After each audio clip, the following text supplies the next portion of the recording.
Sala está sendo gravada. Boa noite a todos. Bom dia, boa tarde. Quem está assistindo pelo YouTube. Hoje é dia 26 de outubro de 2021. Estamos aqui na 11ª aula de Funções e Ações Orgânicas, terceiro quadrimestre 2021 FABC. Hoje falaremos um pouco da primeira prova e depois falaremos um pouco sobre o próximo tópico de modo mais geral.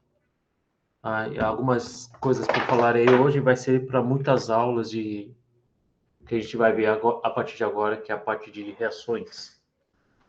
Pessoal, vou falar da prova rapidinho. É o seguinte, a prova, eu acabei dando a mesma prova do quadro passado, então,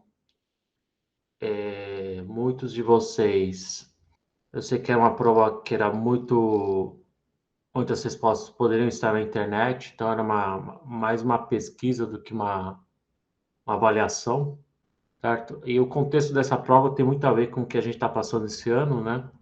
No começo do ano, tivemos a segunda onda da pandemia, no começo. O número de internações explodiu, principalmente em UTIs, e em muitos casos houve a necessidade de intubação dos pacientes. E o processo de intubação, pessoal, é um processo bastante complexo, bastante delicado, de alto risco também, não só para o paciente, mas para quem trabalha na área médica, médicos, enfermeiros. E por causa dessa onda, houve uma falta de sedativos e bloqueadores, né, os fármacos utilizados ou os medicamentos utilizados, que eles chamam de kit intubação. Esse processo de intubação, que é basicamente você inserir um tubo através da. Eu não sei o termo técnico, né? Mas é você colocar um tubo através do trato, né, da garganta da pessoa. Você precisa sedar a pessoa, senão a pessoa não vai conseguir aguentar ficar com o tubo na garganta. Então você precisa sedar a pessoa e bloquear os músculos relacionados para que não haja nenhum reflexo, né? A pessoa não se tenha o mínimo desconforto, tá? Apesar de ser bem desconfortável. Então isso saiu na mídia, na época de abril, saiu na mídia sobre vários, saiu noticiário na CNN, saiu na Globo, a falta de sedativos, medicamentos de intubação em falta, né? Faltam sedativos, houve desativação de leitos de UTI para não ficar sem estoque.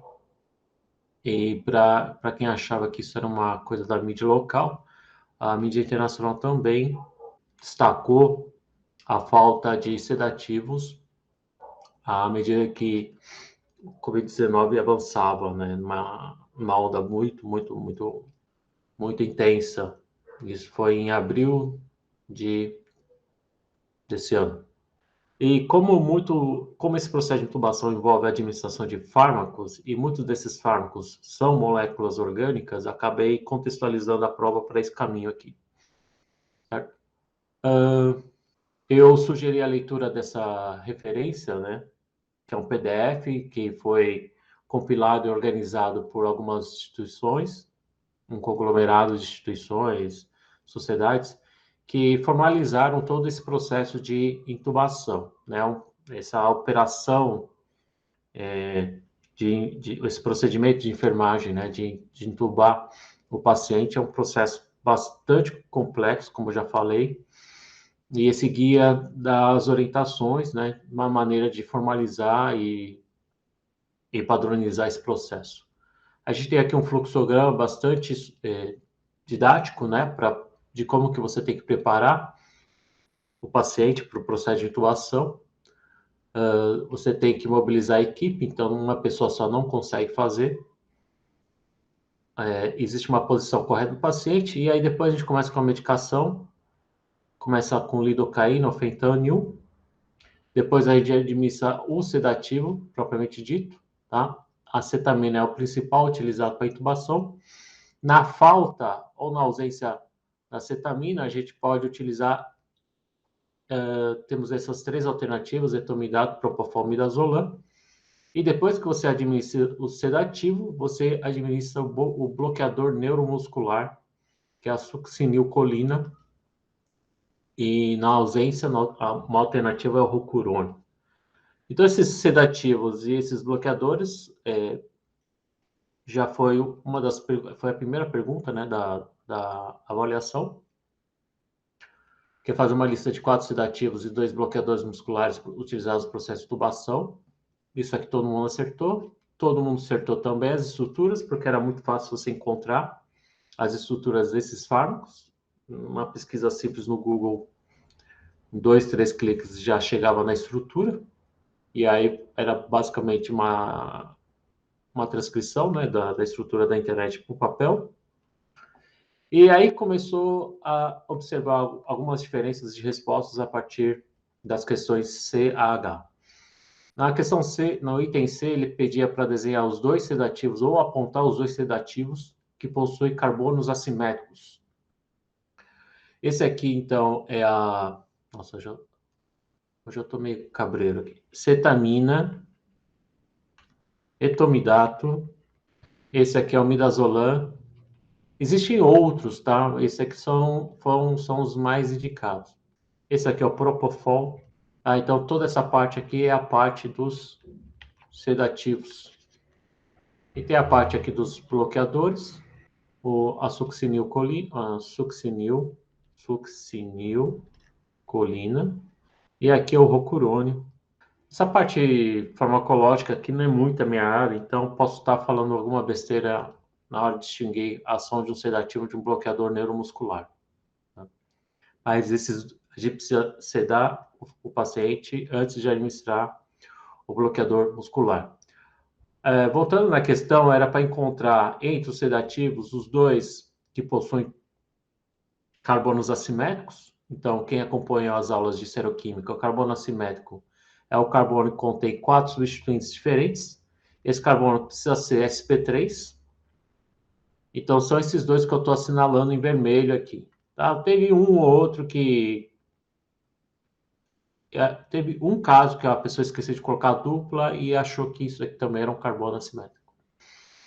Nos bloqueadores, essa molécula não tem carbono assimétrico, mas nessa daqui, ó, no rocurônio, ó, isso aqui é um carbono assimétrico, assimétrico, assimétrico, assimétrico, assimétrico, assimétrico, assimétrico, assimétrico, assimétrico, assimétrico, tá? Então, a gente tem uma grande quantidade de carbonos com 4 substituintes diferentes. Mas não estava pedindo isso na questão, era só para pegar os sedativos. Então, já fez o item C. Item D, um desses sedativos é utilizado na forma racêmica, na mistura de enantiômeros, e outro na forma quiral. Quais são eles? Né? Então, se você acertou o item C, você precisa acertar o item C para responder o item D, né? E a cetamina, essa figura acho que foi retirada do próprio Wikipedia, pessoal, e você vê que as ligações aqui estão em linha, certo? Ele não está discriminando quem que está para frente e quem está para trás. Então, a gente tem que tomar cuidado quando a gente olha a estrutura, tá? E tenta saber se essa estrutura é um enantiômero ou não. Eu acho que isso foi proposital para que o Wikipedia mostrasse que esse fármaco aqui é geralmente administrado na forma racêmica, tá? Então, a cetamina é administrado na forma racêmica. E o etomidato, né, como ele tem um carbono assimétrico, existem 2 opções para essa molécula. O etomidato é justamente o enantiômero R, tá? Como que eu sei que é o R? E aí já vem para a próxima pergunta, que é do item E.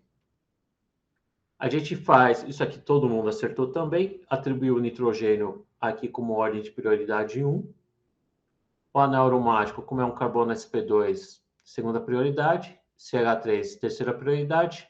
A quarta prioridade é o hidrogênio, tá? Que está escondido para trás. Uma coisa que talvez ainda causa um pouco de dificuldade, né? Quando você tem aqui um carbono assimétrico, você mostra 2 ligações no plano da tela, as outras 2 ligações necessariamente têm que estar ou para frente ou para trás, né? Então, se esse CH3 está em cunha, significa que ele está saindo do plano, né, da tela, está apontando para vocês. Então, obrigatoriamente, o hidrogênio também tem que estar apontado fora do plano. Então, no caso aqui para trás. Tá? Então, geralmente, quando você tem duas ligações simples, você tem um carbono assimétrico, certo? Você tem duas ligações no mesmo plano, uma das ligações a gente costuma desenhar para frente, e se a outra ligação não for hidrogênio, a gente precisa discriminar a outra ligação para trás. E aqui ele não colocou o hidrogênio para trás porque já fica subtendido, né? Olhando essa estrutura aqui, quando você tem uma das ligações para frente, as outras duas no mesmo plano, a quarta ligação é a quarta ligação com hidrogênio e essa ligação está necessariamente para trás, ok? Se não for hidrogênio, geralmente ele discrimina, coloca uma ligação para frente e uma ligação para trás. Tá? Então, aqui, os três grupos de maior prioridade estão dispostos mais ou menos assim. E imaginando um círculo que pega parte do 1, passa para o 2, passa para o 3, a gente tem um círculo imaginário aqui no sentido horário, no sentido R. A prova não estava tão complicada, mas eu só queria tentar contextualizar um pouco o que a gente está passando atualmente com a disciplina. Tá? Eu sei que muitos de vocês não vão seguir, mas é só para vocês terem uma ideia de quão importante essa disciplina, principalmente nessa parte aqui de fármacos e medicamentos. A outra questão era para você interpretar as diferenças de pK do fenol e do propofol. Primeiro é descobrir qual era o derivado fenol. O derivado fenol é o propofol, certo? O fenol, ele tem um anel aromático e uma ligação carbono-oxigênio H. Então, o propofol é esse aqui e o fenol é esse daqui. A pergunta diz o seguinte, essa pergunta, o item F, um dos sedativos é derivado do fenol, então você tinha que descobrir quem que era, propofol. Porém, possui pKa 11, enquanto que o fenol possui pKa 10. Qual seria a possível justificativa para a diferença de acidez?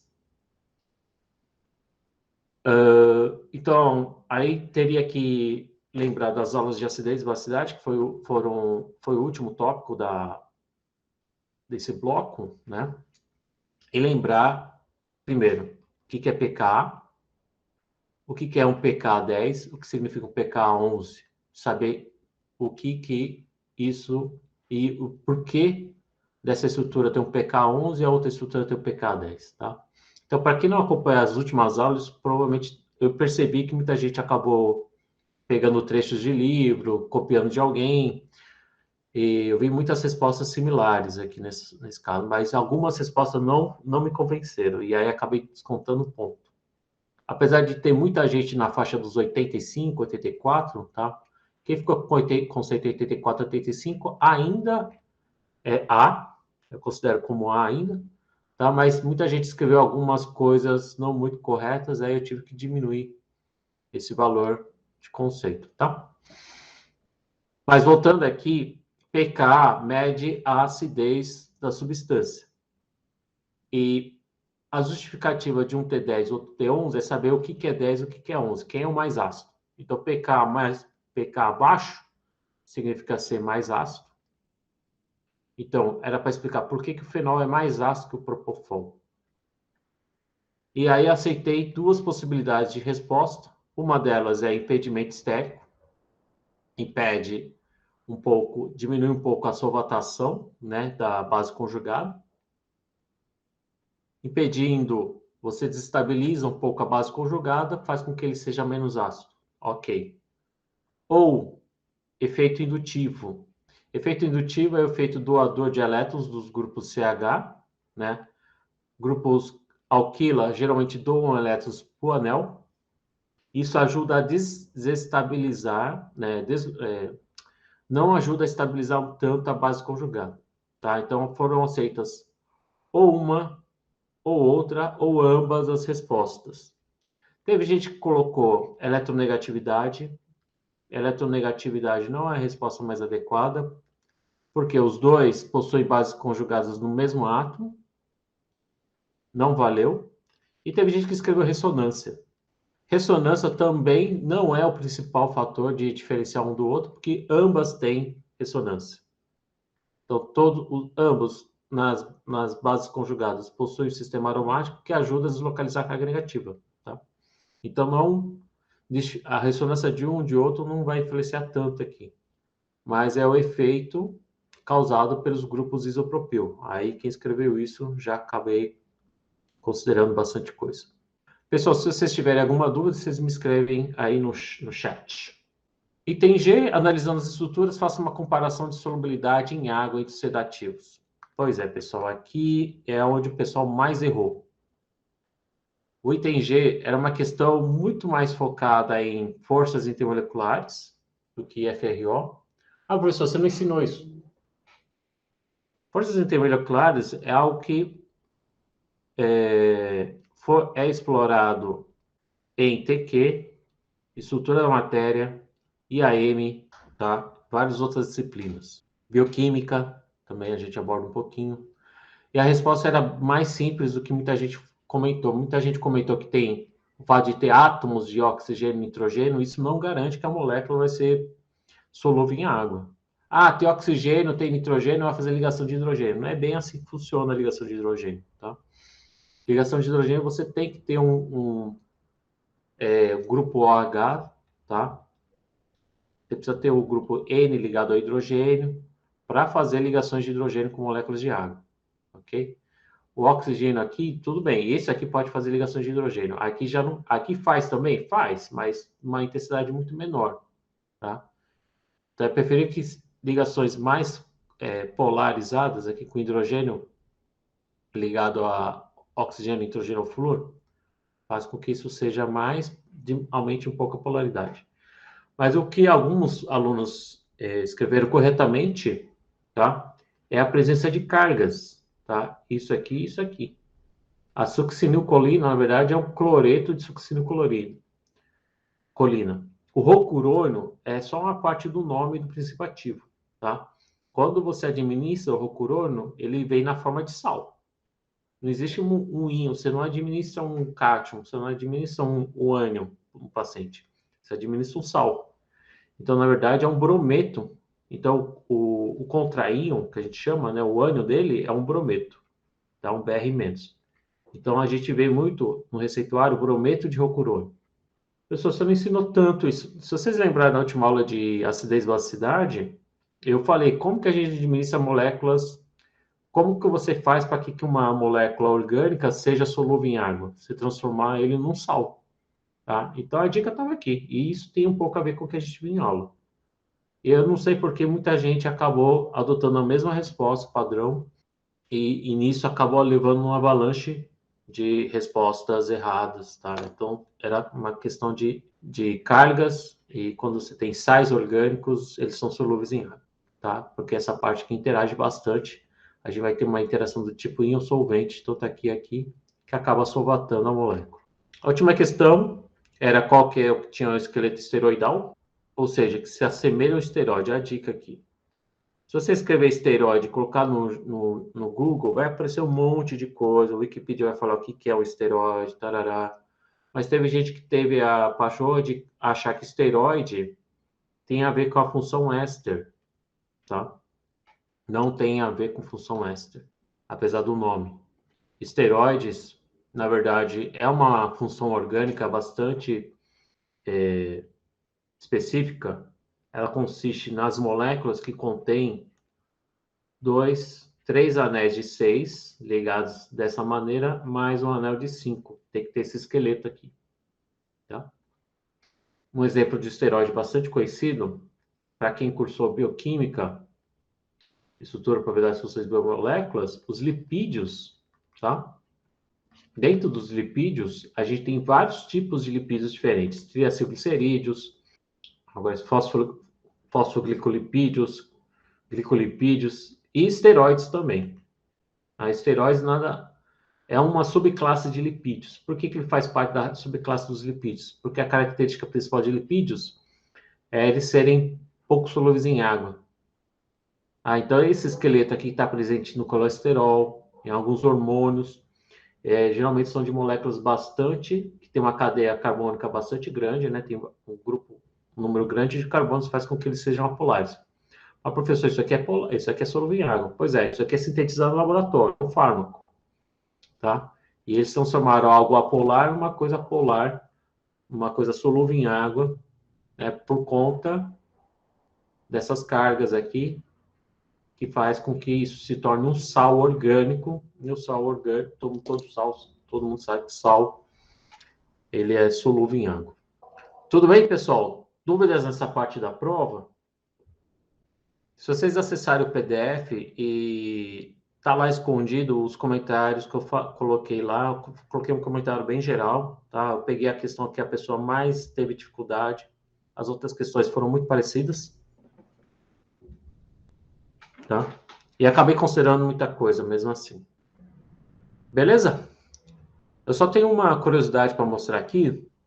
Acho que foram pouquíssimos alunos que colocou o fentanil como sedativo, tá? Tinha lá uma outra tabela naquele PDF, onde tinha outros tipos de sedativos, bloqueadores, em geral, eles fizeram um compilado lá. E tinha o fentanil. O fentanil também estava aqui como alternativa à lidocaína, né, na pré-medicação. Tá? Agora não me pergunte para que serve a pré-medicação desses dois aqui. Tá? Talvez para ter um propósito aqui. Tá? Então, o fentanil está aqui. Ó. Teve gente que colocou o fentanil. Até aqui, ó. Premedicação é utilizado para mitigar os efeitos fisiológicos adversos da laringoscopia e intubação orotraqueal. Deve ser feita 2 minutos antes do procedimento. Ou se administra com lidocaína, tá? Que é um anestésico que a gente usa até para retirar dente, né? E o fentanil. Olha a quantidade do fentanil que você precisa. Se você pesa 50 quilos, você vai precisar de 10 mcg. mcg é microgramas, tá?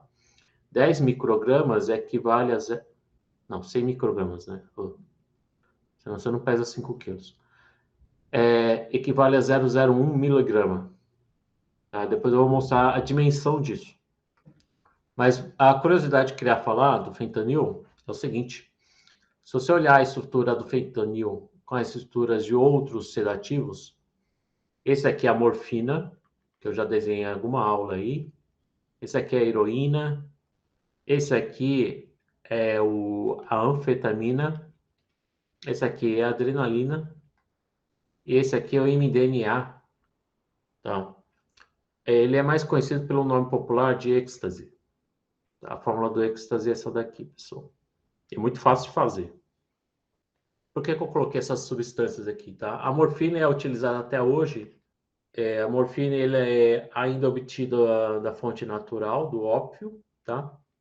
Então, ele é extraído naturalmente, ainda não é sintetizado no laboratório.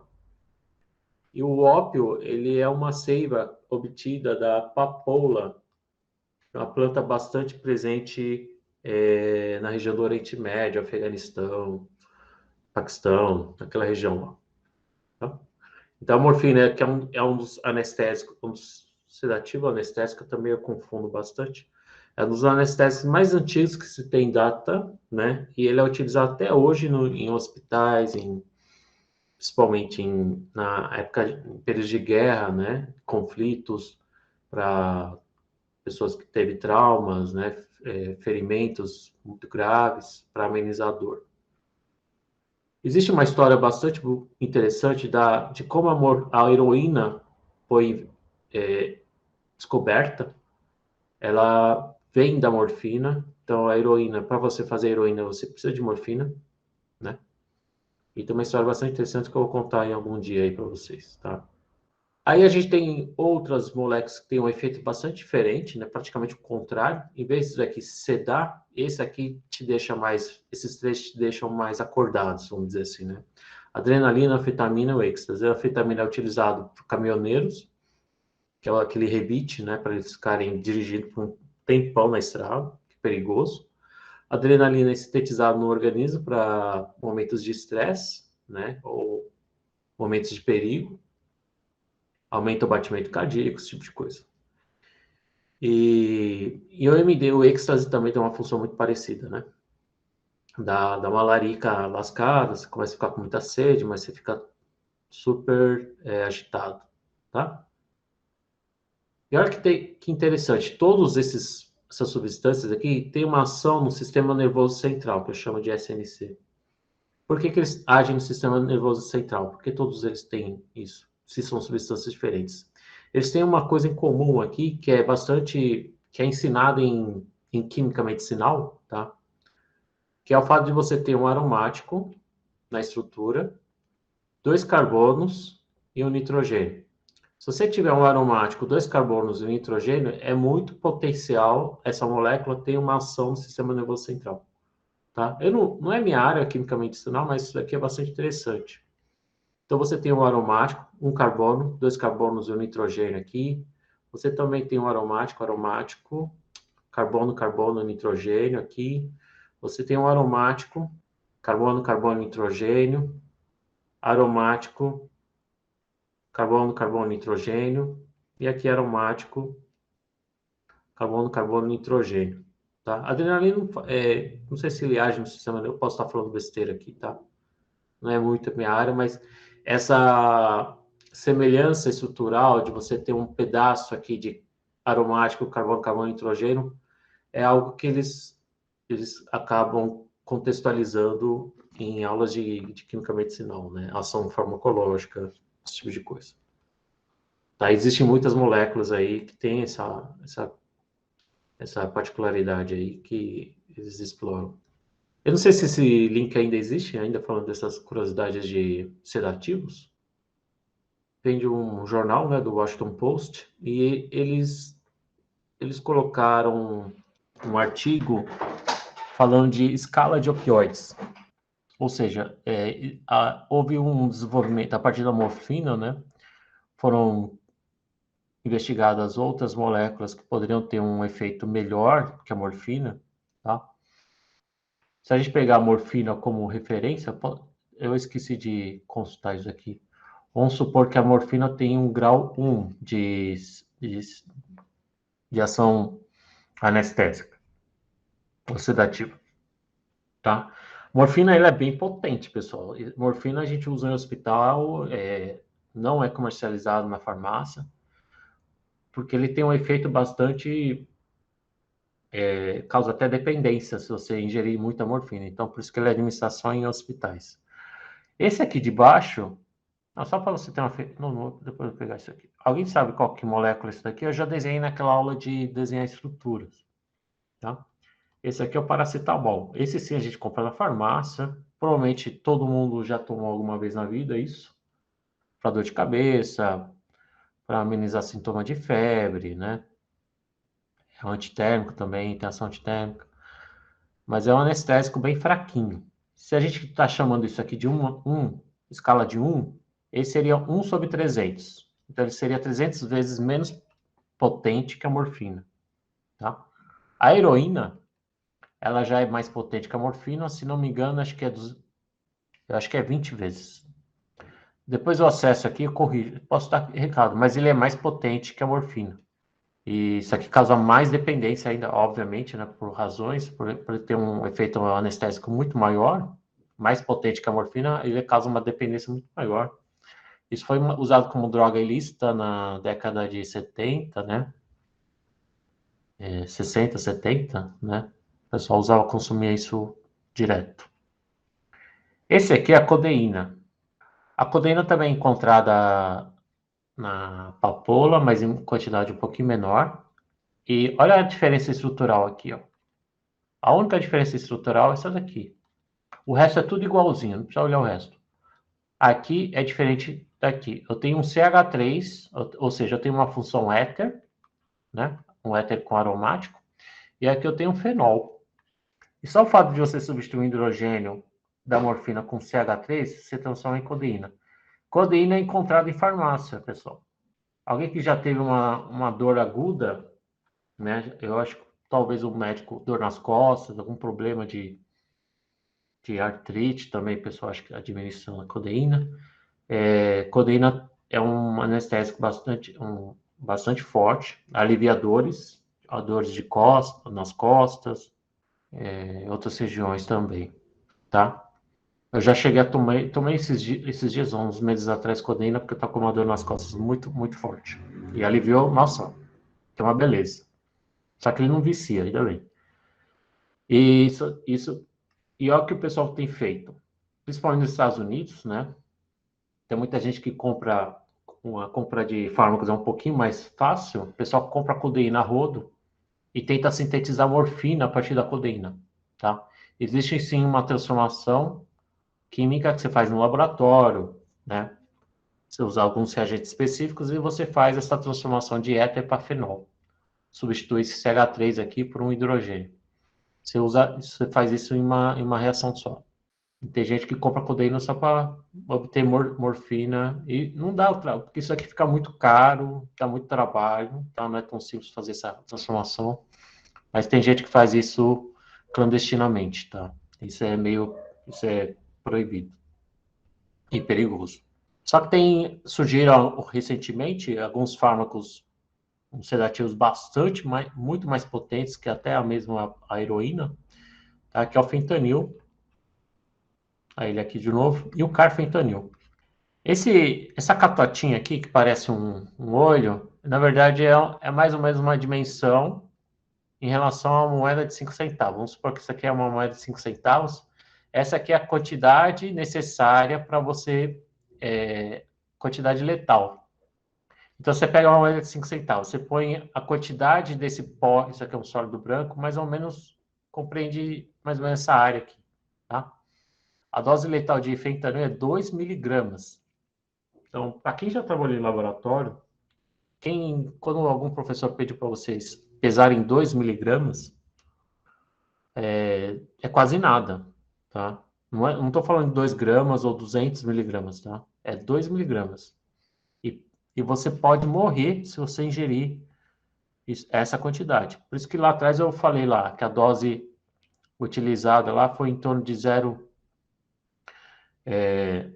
2 miligramas equivale a 2.000 microgramas, né? E se a dose lá é 2 microgramas por quilo, né? E se você pesa em torno de 50 quilos, então aí vai gerar em torno de 0,01 miligrama, já te deixa sedado para processo de intubação. Tá uma quantidade bem, bem pequena.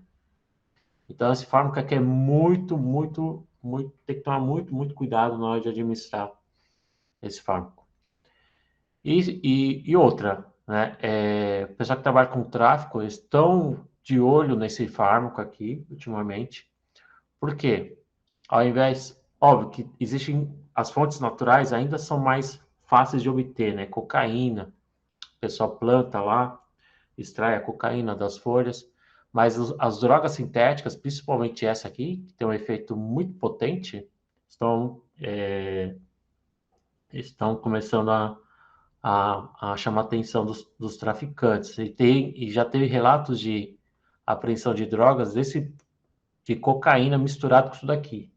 Eu não é muito minha área, essa área forense, essa área de investigativo, né? Mas parece que tem relato que o pessoal os traficantes estão de olho nisso daqui, porque isso daqui também dá barato, óbvio, né? Te deixa sedado, e numa quantidade muito, muito baixa. E se eles usarem isso de uma forma indevida, pode matar a pessoa por overdose rapidinho.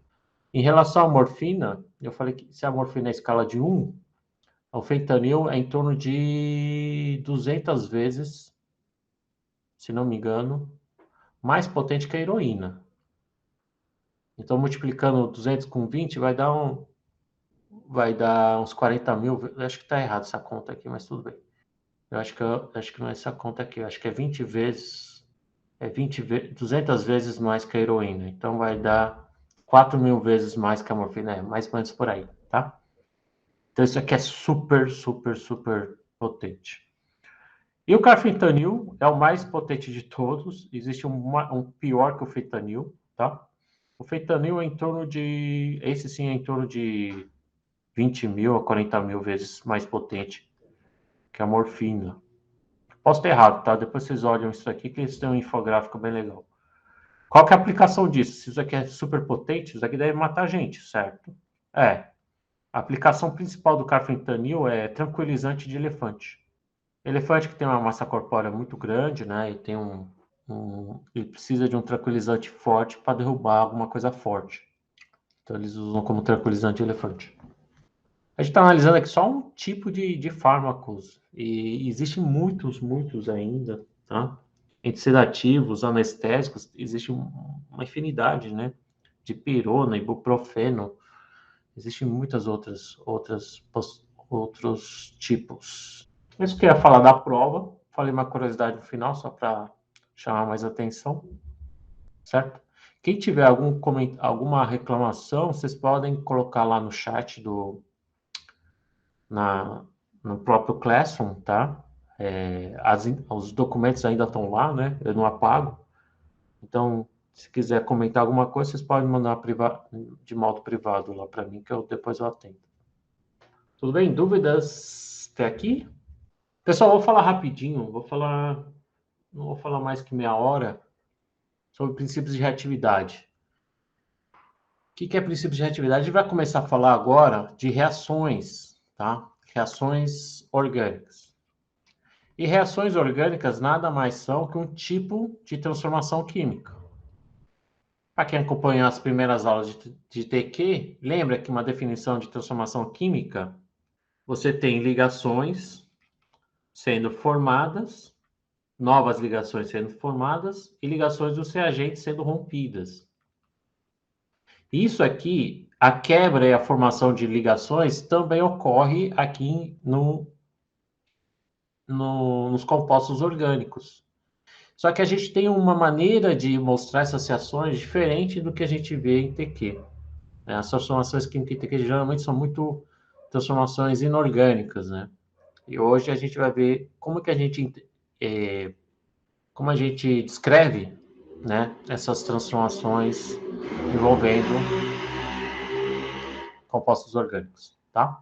Existe uma série de regras básicas, porque isso aqui é algo universal, algo que por convenção, foi adotado, e a gente adota isso nos livros textos, em artigos, em periódicos, né?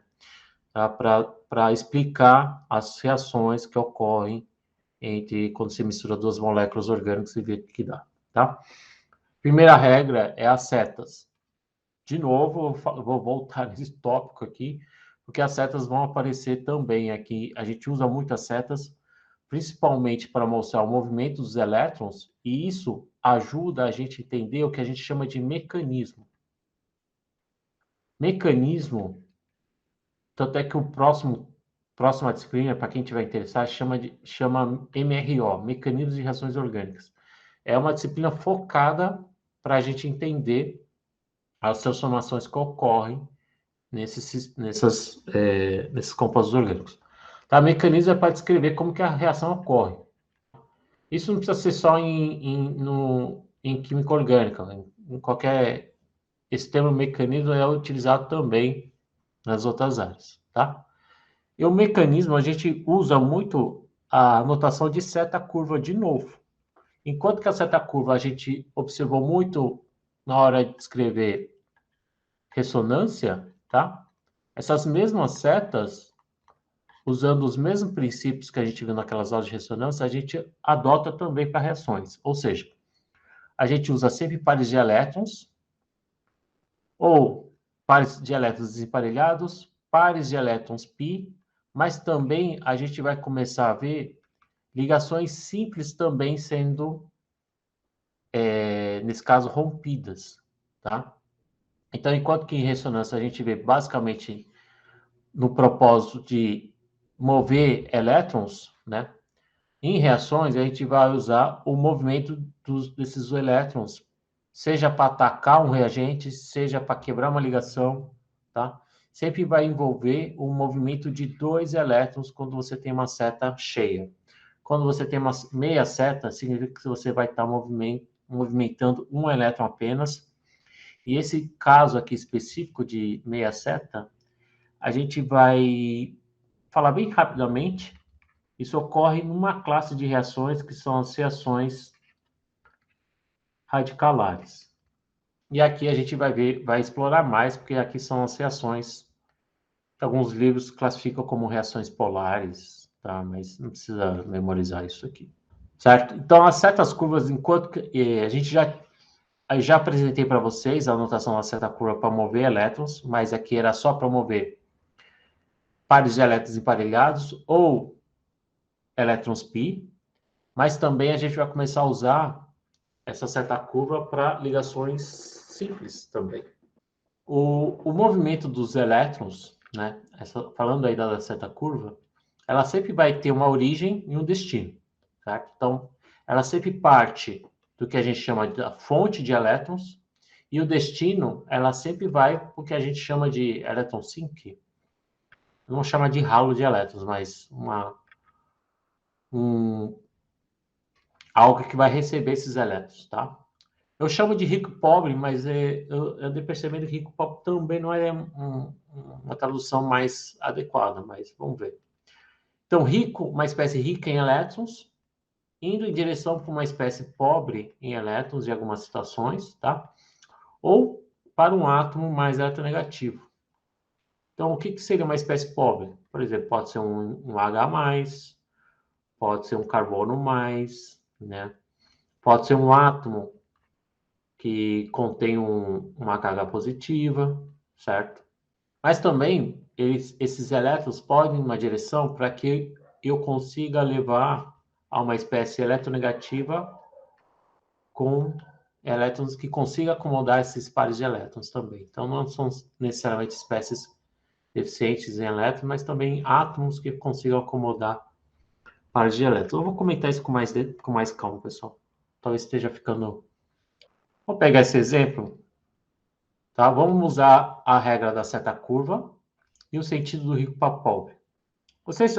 Acredito que vocês já sabem o que vai dar aqui, né? Eu tenho esse trem aqui, que é o ácido acético, e eu tenho esse trem aqui, que é o hidróxido. Todo mundo sabe que hidróxido tem um caráter básico. E o ácido se chama ácido porque ele é um ácido. Então, que tipo de reação que a gente vai ter aqui? Uma reação ácido-base. Então, base vai abstrair um hidrogênio, eu vou ter ácido, base, vai dar sal, né? Nesse caso aqui não tem o cátion, né? Sal mais água. Então, eu vou formar água, e o sal aqui vai ser um ânion, né? Na verdade. Eu não sei se vocês estão entendendo isso aqui, eu acho que sim, né? Tá? Isso a gente viu bastante nas últimas aulas antes da P1. Ótimo, fiz uma reação ácido-base. Se eu tivesse que usar essa notação de reatividade, esses princípios de reatividade no mecanismo, como que eu poderia usar uma certa curva para descrever como a reação aconteceu? Então, geralmente, a gente escolhe aqui qual que é a espécie rica, de onde está saindo os elétrons, certo? Se você olhar aqui, essa espécie é negativa, ele está com pares de elétrons sobrando, seja esse ou esse, tá? Vou escolher esse aqui. Ele tem uma carga negativa, então isso aqui é rico em elétrons. Quem que é o pobre em elétrons aqui? É o ácido, mas quem especificamente? Quem vai receber esses pares de elétrons? Se você olhar a estrutura do produto aqui, é a água, certo? Então, esse hidrogênio que ele ficou a mais aqui, antes era hidróxido, ficou água. Esse H aqui é esse aqui, tá? Então, ele atacou quem? Ele atacou o hidrogênio. Por que que o hidrogênio é o pobre aqui? Eu tenho uma ligação OH, oxigênio é mais eletronegativo que o hidrogênio. Eu tenho uma ligação covalente polar. Isso faz com que o hidrogênio tenha uma densidade de carga positiva. O que você está falando, professor? Eu já ouvi falar isso, mas não entendi. Toda vez que você tem uma ligação covalente polar, um dos átomos vai querer reter esse par de elétrons, vai puxar esse par de elétrons para si, que é o oxigênio. Tá? Então, como você cria um dipolo, né? Esse negativo ataca o positivo, vai atacar o hidrogênio. Só isso, o mecanismo acabou? Então, se você olhar bem aqui, o oxigênio quebrou a ligação com o oxigênio. Então, eu preciso de mais uma seta para demonstrar que a ligação foi rompida. Então, se eu continuar escrevendo ainda, eu preciso colocar essa ligação sendo quebrada. O que é uma ligação? Um par de elétrons. Esse par de elétrons foi para quem? Foi para o átomo mais eletronegativo, foi para o oxigênio, certo? Eu sei que é uma reação super simples, mas essa história do mecanismo, do uso de setas, isso aqui, para quem for seguir a carreira de química, tem que estar na, tem que estar enraizado em vocês, tá? Então, de novo, espécie rica, desculpa quem é o rico, quem é o pobre, eu sei que é o par de elétrons do oxigênio, porque está com uma carga negativa, vai atacar a espécie pobre. Quem que é a espécie pobre aqui, tá? Como eu já adiantei, eu identifiquei que a reação é do tipo ácido-base, eu preciso pegar o ácido aqui. O ácido é esse hidrogênio, certo? Só que se ele vai receber um par de elétrons, ele não pode ficar com duas ligações, tá? Hidrogênio não pode ficar com duas ligações. Ele só tem um elétron na camada de valência, em um orbital S, ele só consegue ficar com dois elétrons. Então eu quebro para mostrar que eu levei a formação do acetato mais água, ok? Eu repeti várias vezes, já ficou maçante, mas espero que vocês tenham compreendido isso. Outra regra, tá? Uso da seta curva, saber que a seta sempre vai sair do rico para o pobre. E outra coisa, quando você faz uma seta atacando, você tem que respeitar a regra do octeto. Então, nesse caso aqui, como eu sei que eu vou romper a regra de dois elétrons, no caso do hidrogênio, eu tive que quebrar uma ligação. Então, pode ser que a reação precise de mais de uma seta curva. Para não ficar falando demais, eu vou colocar aqui 1 e 2. Eu tenho duas equações químicas idênticas, tá? Eu tenho o isopreno reagindo com HCl, dando essa espécie aqui, esse cátion e esse ânion, certo? São os produtos da reação, tanto aqui como aqui, certo? Eu pergunto para vocês, em qual das duas equações o uso de setas está correto? Que vocês acham que está mais correto? É o 1 ou é o 2 que está mais correto? Pode colocar aí no chat. O Giovanni acha que é o 2. Mais alguém? Arrisca? Renato também acha que é o 2. Ok. Então temos dois votos. Temos dois votos para esse aqui. E realmente é esse o mais correto. Se a gente analisar os produtos, eu tenho cloreto como um dos produtos. Ou seja, essa ligação HCl foi rompida, certo? Quebrei a ligação.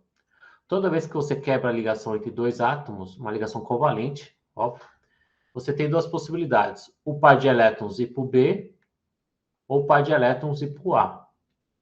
Ou também você pode ter uma terceira possibilidade onde um elétron vai para cada átomo. Isso aqui a gente vai ver em reações radicalares, tá? Como é que eu sei se vai para o A ou vai para o B? É só ver a diferença de eletronegatividade. Cloro é mais eletronegativo que hidrogênio, o par de elétrons vai para o cloro. Beleza.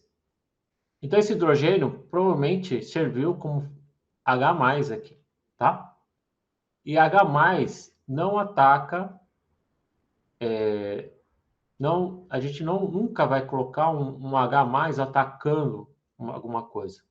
Ele aqui, ele é o pobre da questão, da reação, tá? Ele pobre não ataca. Quem ataca o pobre quem ataca é o rico. O rico ataca o pobre. Essa frase parece que pode ser aplicada em várias circunstâncias, né? Mas rico ataca pobre, certo? E não pobre ataca rico. Então a gente sempre tem aqui esse esquema de baixo está mostrando o H atacando o carbono, tá? E esse par de elétrons indo para o carbono. Ora, par de elétrons é um par de elétrons. Como que um par de elétrons, quando vai para o carbono, fica positivo? Isso não acontece. Tá? Quando o par de elétrons se quebra, eu tenho um par de elétrons, não uma carga positiva. Tá? Então tá estranho aqui. Certo? O carbono ganha par de elétrons, mas fica positivo. Tá estranho. Então, talvez se fosse um produto negativo, aí sim, aí eu poderia pensar em algo do tipo. Só que se ele fica positivo, significa que ele perdeu um par de elétrons, tá? Então, isso acontece quando a gente arranca aqui a ligação. Eu uso esse par de elétrons da ligação para quebrar, eu quebro ele, mas eu uso esse par de elétrons, ou seja, isso aqui é o rico, par de elétrons π, na verdade é o rico da jogada aqui da reação, ele vai atacar o pobre, só que esse pobre só pode ficar com 2 elétrons, então ele vai receber 2, então eu preciso desfazer esses 2 por cloro. E aí acabou gerando isso daqui, tá? Onde foi parar esse hidrogênio? Tá aqui, é um dos 3 hidrogênios desse carbono. Antes ele tinha só 2, agora ele está com 3. Significa que esse carbono aqui acabou formando uma nova ligação. Antes era dupla com carbono, agora é uma ligação simples com hidrogênio. Como esse carbono agora não está fazendo 4 ligações, está fazendo só 3, eu tenho um carbocátion aqui. Nesse aqui, pessoal, qual dos dois vocês acham que está mais correto? A equação 1 ou a equação, a reação 1 ou a reação 2? De novo, eu tenho os mesmos reagentes, o mesmo produto. Ninguém vai arriscar. O Giovanni agora acha que é o 1. Um volta para esse.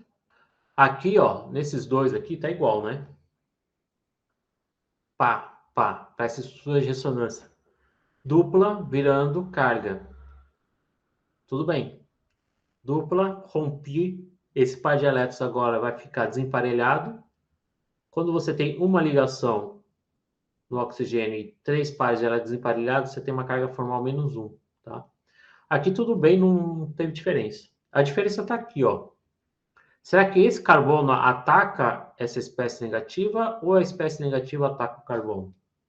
Qual o sentido correto da seta? Então, se você lembrar aqui, fazer uma colinha aqui do canto, a ligação C dupla O, carbono é mais eletronegativo que o oxigênio, é mais eletronegativo que o carbono, tá? Então, em carbonila, o carbono sempre vai ser o pobre.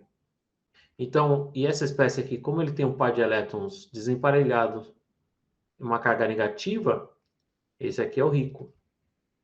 Rico ataca pobre, tá? E não pobre atacando rico. Então, de novo, esse aqui é o mais correto, tá? Para explicar a transformação. As regras aqui não estão seguindo uma ordem, tá? São regras básicas para a gente entender a transformação. A quarta regra aqui, tem a regra do octeto, né? A regra do octeto diz o seguinte, é igual aquele do hidrogênio, que não pode fazer 2 ligações, mas aqui no caso do carbono, se você pensar agora essa reação indo, atacando, eu estou usando o par de elétrons para fazer uma ligação. Só que se eu fizer uma ligação e não acontecer mais nada, certo? Vamos imaginar uma ligação sendo formada. Eu tenho 2, 4, 6, 8, 10 elétrons. Por isso que tem essa outra seta curva para mostrar a regra do octeto, que o carbono vai continuar com 8 elétrons, tá? Assim como o oxigênio. Então, se você vai formar uma nova ligação aqui, você precisa quebrar uma das ligações aqui do carbono, senão ele vai ficar com 10 elétrons. Isso é um erro muito comum. A pessoa esquecer dessa regra do octeto. Ok? Então, seta curva sempre vai ser do rico para o pobre. A gente sempre tem que checar se não precisa quebrar alguma ligação, se necessário. E isso aqui também é uma regra, uma dica, na verdade, é identificar a reação, certo? A gente vai trabalhar a partir de agora com vários tipos de reações orgânicas, reações de substituição, adição, eliminação. Existem uns nomes específicos para as reações orgânicas. Mas se a gente pudesse classificar de um modo mais abrangente, eu poderia classificar em 3 grandes tipos de reações orgânicas. As de nucleófilo e eletrófilo, onde a gente detecta através da formação de uma nova ligação. As reações ácido-base, que a gente já viu, que são as reações onde a troca de hidrogênio, ou seja, a protonação e desprotonação. E a gente pode ter uma terceira via, uma reação, que na verdade é uma que a gente chama de quase uma semi-reação, onde é simplesmente uma quebra de ligação. Tipo, você tem um reagente que quebrou uma das ligações, tá? Então, a gente pode ter, a princípio, essas 3 reações, tá? A gente tem aqui a quarta, que seria os radicalares, mas aqui é outro esquema, é outro mecanismo. tá? Isso aqui a gente vai ver com mais detalhes. Então, se eu voltar aqui alguns slides, ó, eu vou apagar porque está muito poluído. Se a gente olhar, bater o olho e a gente voltar naquela regra de identificar a reação, né? A gente sabe que é uma reação ácido base, mas como que a gente identifica que é uma reação ácido base? A gente tem o ácido, a gente tem a base. Ó, tudo bem, mas vamos supor que você não sabe nem quem que é a base, quem que é o ácido. É só você observar que o hidrogênio que está aqui foi para outra molécula, ou seja, isso aqui desprotonou, e esse aqui sofreu protonação, e esse aqui sofreu desprotonação. Perdeu hidrogênio, ganhou hidrogênio. Né? Perdeu H+, ganhou H+, desculpa. Então, é uma característica de reação ácido-base. Nesses aqui eu tenho... Ah, acho que eu tenho aqui na frente. Aqui, eu chamei esse de hidrogênio de H+, né? A gente poderia entender que isso seria uma reação ácido-base, mas não é. Por que não é uma reação ácido-base? Porque a base, aqui, ó, eu não tive uma desprotonação e protonação. É, pode dizer que tem uma protonação. Começa a ficar um pouquinho esquisito, né? Tanto aqui, eu formei uma ligação carbono-hidrogênio, tá? Então, essa ligação carbono-hidrogênio que foi formada caracteriza que eu tive uma reação do tipo nucleófilo-eletrófilo, tá? Existe uma sutil diferença entre reações nucleófilo-eletrófilo com reações ácido-base. Protonação e desprotonação está muito atrelada à teoria ácido-base de Bronsted. E a reação nucleófilo-eletrófilo está muito relacionada à teoria ácido-base de Lewis. Então, a diferença é muito singela, né? O nucleófilo-eletrófilo envolvendo geralmente espécies de carbono, tá? Nucleófilo, eletrófilo, geralmente eletrófilo não é hidrogênios, pode ser carbono nesse caso aqui. Então, esse sim é um típico exemplo um ótimo exemplo de uma reação nucleófilo-eletrófilo, tá? Eu formei uma ligação aqui, ó. Então, quando você detecta uma nova ligação sendo formada, é uma reação do tipo nucleófilo-eletrófilo. Ok? Vou apresentar mais alguns exemplos e eu vou deixar uns exercícios para a próxima aula, tá? Para não ficar muito pesada a aula de hoje, porque a gente vai ter um feriado, então não adianta ficar jogando coisa hoje.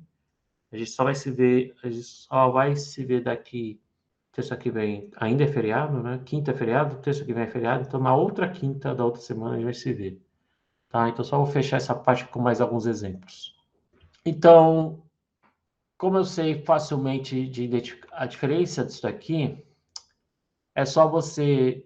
É como se na reação ácido-base, o eletrófilo ele é o H+, tá? Então esse é o jeito mais rápido de identificar uma reação ácido-base.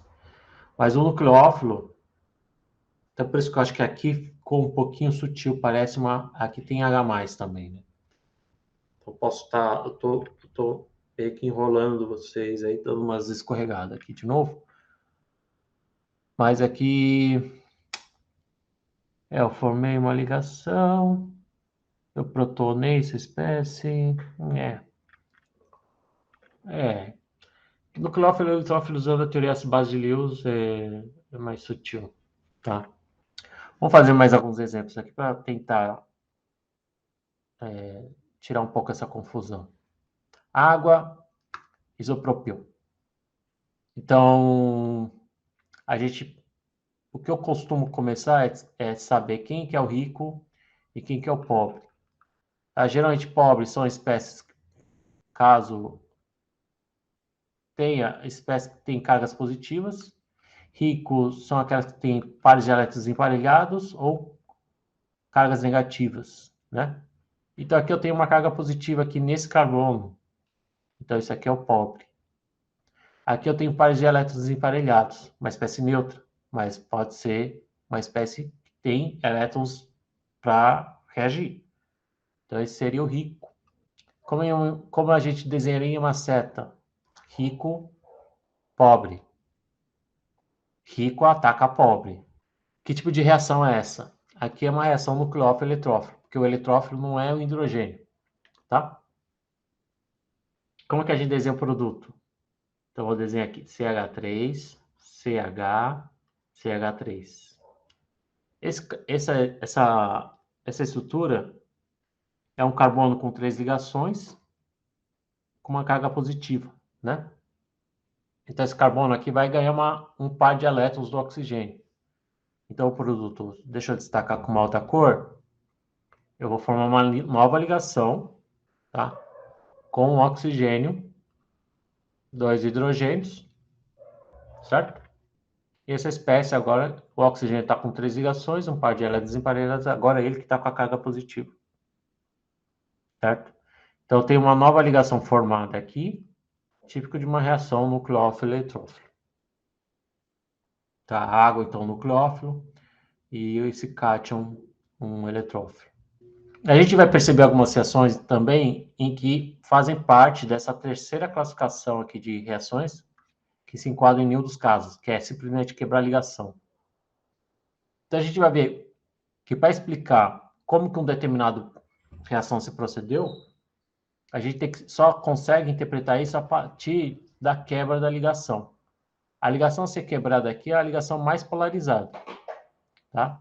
Por que a seta está para cima? Está do lado no sentido do bromo, porque ele é o átomo mais eletronegativo.